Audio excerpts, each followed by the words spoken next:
জান্নাতের একটা হুর আছে যেটার নাম আইনা। কাছে যাইতেই সবাই চিৎকার দিল, আইনার জামাই আসতেছে। তো বললাম তোমাদের ভিতরে আইনা কে? বললো আমরা কোথায়, আমরা তো এর সেবা করি, ও তো সামনে।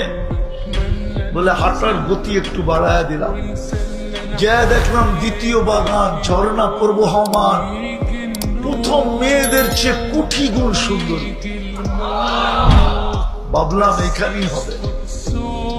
কাছে গেলাম, ওরও বললো আইনার জামাই আসতেছে।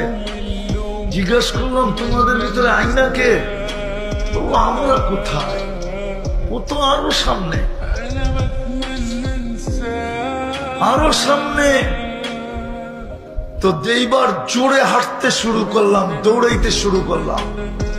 তৃতীয় বাগান, মুক্তা খচিত এক ঘর, দরজায় একটা দাঁড়ানো আছে যেটা দুই গ্রুপের চেয়েও কোটি গুণ বেশি সুন্দরী। ভাবলাম এটাই, একা একা চাম্প দিয়া ধরবো, কিন্তু ও থামায়া বলল আমি না, আসলটা ভিতরে।